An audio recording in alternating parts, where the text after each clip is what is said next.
आगाह की अवां खे अहम ख़बर है। कराची में सदर कोऑपरेटिव मार्केट में बाहि लगण वारो वाक़ियो गुज़िरियल शाम लगल बाहि हिते राति देर सां ज़ाब्तो आंदो वियो आहे।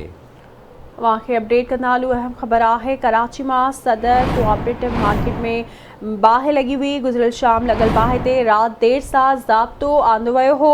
कूलिंग जो अमल अञा ताईं जारी है। कूलिंग के अमल में वधी कुछ कलाक लगी सकन था। ख़बर अवां सां शेयर कंदा हलूं। अहम ख़बर है फायर ब्रिगेड अमले जो चवण है त बंद दुकानन के ताला तोड़े उन्हनि खे बि चेक कयो पियो वञे। हिन वक़्त बि 8 फायर टेंडर्स कूलिंग के अमल में हिस्सो वठी रहिया आहिनि।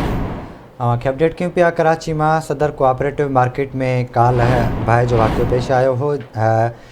लगल बाहि ते राति देर सां ज़ाब्तो आंदो वियो हो। कूलिंग जो अमल अञा ताईं जारी है। तफ़सील वठंदासीं कराची में मेहताब शर खां। मेहताब आगाह कजो, छा तफ़सील आहे?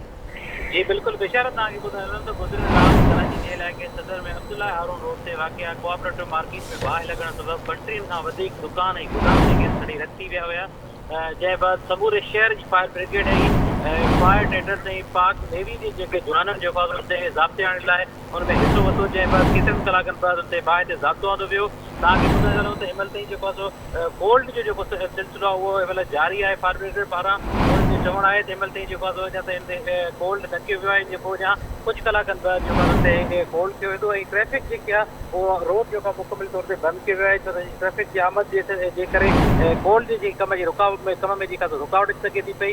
जंहिं महिल रोड खोलियो वेंदो ऐं ट्रैफिक पारां रस्ते ई जेको मुतबादिल रस्तो आहे उहो ॿियो रस्तो ॾेई छॾियो आहे शहरनि खे। ऐं बाक़ी जेको मेन हारून अब्दुल्ला रोड जेको आहे उहो मुकमिल तौर ते बंदि आहे। जी महिरबानी अवां जी अपडेट करण लाइ।